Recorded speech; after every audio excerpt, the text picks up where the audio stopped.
कैसे हैं आप सब? बढ़िया। तो वादे के मुताबिक पंचकन्या श्रृंखला में अपनी 5वीं कविता द्रौपदी के साथ मैं कल आपसे मिलूँगी शाम को 7 बजे यूट्यूब पर द्रौपदी, जिनके और भी बहुत से नाम हैं, पांचाली, पंचमी, यज्ञसेनी, कृष्णा, नित्य यौवना और भी न जाने कितने नाम।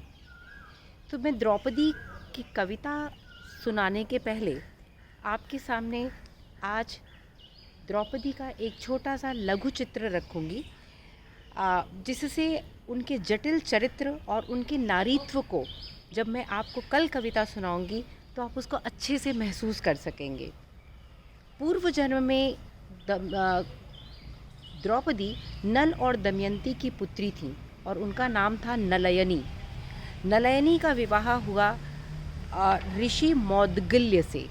मौद्गल्य जो थे वह कुष्ठ रोग से पीड़ित थे, परंतु उनके रोग को अनदेखा करके द्रौपदी अर्थात नलयनी उनसे बहुत प्रेम करती थीं और इतना ज़्यादा प्रेम करती थीं कि कुष्ठ रोग से पीड़ित होने के कारण एक दफ़ा ऐसा हुआ कि मौद्गल्य के एक उंगली गलकर नलयनी के भोजन में गिर गई। फिर भी उन्होंने उसको निकाल करके बगल रख दिया और सब प्रेम भोजन को प्रसाद समझ करके खा लिया। उनके इस पति निष्ठा को देख करके मौद्गल्य बहुत ही प्रसन्न हुए और उन्होंने उनसे पूछा कि तुम्हें क्या चाहिए, मैं तुम्हें क्या दे सकता हूँ। वह नवयौवना थीं, नवयुवती थीं, नई नई शादी हुई थी, तो बदले में उन्होंने अपनी कामेच्छा जाहिर की। और जब उन्होंने अपनी कामेच्छा जाहिर की तो मौद्गल्य ऋषि, जो कि कुष्ठ रोग से पीड़ित थे, उन्होंने उनको श्राप दे दिया कि तेरी कामातुर प्रवृत्ति के चलते अगले जन्म में तुझको 5 पति प्राप्त होंगे। तो एक इधर इस तरफ इनको अपने कुष्ठ रोग से पीड़ित पति का श्राप मिला और दूसरी तरफ अगले जन्म की तैयारी इनकी शुरू हो गई। राजा द्रुपद द्रोण से बदला लेने के लिए पुत्र पाने की इच्छा से एक यज्ञ कर रहे थे। उस यज्ञ से की अग्नि से उनको एक पुत्र दृष्टद्युम्न और एक पुत्री यज्ञसेनी, यज्ञ की आग से उत्पन्न होने के कारण यज्ञसेनी अर्थात द्रौपदी की प्राप्ति हुई।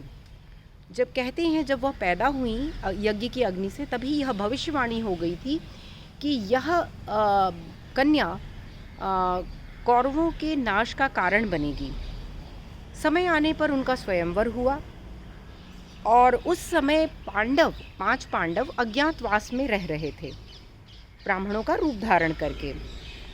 तो जब उन्होंने द्रौपदी के स्वयंवर की बात सुनी तो वह वहाँ गए और धनुर्धर अर्जुन ने, जो कि धनुर्विद्या में अति कुशल थे, बहुत कड़ी शर्त जीत करके द्रौपदी से को प्राप्त कर लिया।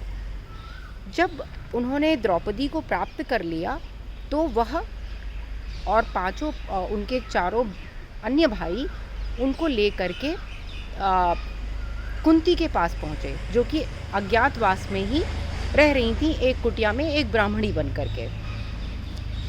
अब जब वो वहाँ पहुँचे उसी समय कृष्ण और बलराम भी वहाँ पहुँचे। कृष्ण कुंती के भतीजे थे और उनकी यहाँ पर पहली बार मुलाकात हुई द्रौपदी से। वह उनके स्वयंवर में भी गए थे, किंतु स्वयंवर में उनसे मुलाकात नहीं हुई थी और उन्होंने यह बतला दिया था कि इस स्वयंवर को मैं बस देखने की इच्छा से आया हूँ, इसमें मैं भाग नहीं लूँगा। तो ऐसी कुछ कहानी थी। अब ऐसी स्थिति में जब वो पांडव के यहाँ पहुँचे, जब पांडव माँ के पास पहुँचे और उन्होंने माँ को बोला कि माँ देखो हम आज भिक्षा में क्या लाए हैं, क्योंकि वो ब्राह्मण के रूप में रह रहे थे। तो उन्होंने माँ से पूछा देखो हम भिक्षा के रूप में क्या लाए हैं। कुंती ने जैसे वो रोज़ कहती थी उन्होंने फिर कह दिया जो भी लाए हो बांट के खा लो, बांट के ले लो। अब जब उन्होंने यह बात कही, बाद में उन्होंने देखा अरे मैंने ये क्या कह दिया, यह तो सामने द्रौपदी खड़ी है। तो उन्हें लगा ये तो बड़ा अनर्थ हो गया।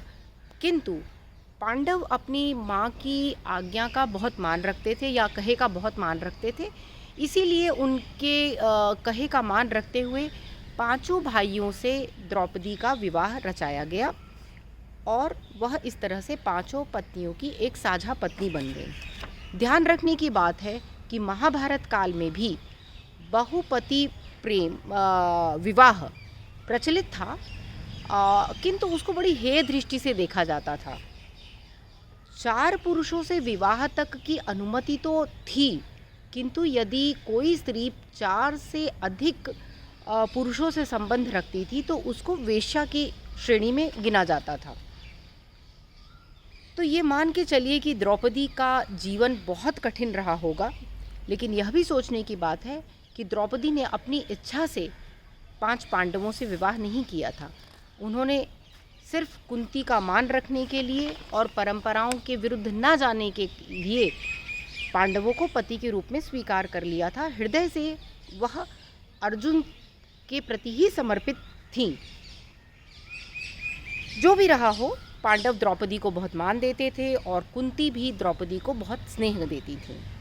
द्रौपदी का जीवन यह तो बहुत ही कई तरह की घटनाओं से भरा है, पर जो उनके जीवन का सबसे दुखद पल था वही उनके चरित्र को परिभाषित करता है, वही उनको परिभाषित करता है कि वह थी कौन।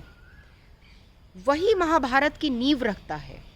और वह पल था जब युधिष्ठिर चौपड़ के खेल में हार चुके हैं और उन्होंने द्रौपदी को भी दांव पे लगा दिया और द्रौपदी को भी हार गए। और फिर दुशासन द्रौपदी के बाल खींचते हुए उनको भरी सभा में ला करके उनकी साड़ी को खींच करके उनको नग्न करने का, निर्वस्त्र करने का प्रयास कर रहा है। ऐसे में द्रौपदी का चरित्र उभर कर आता है।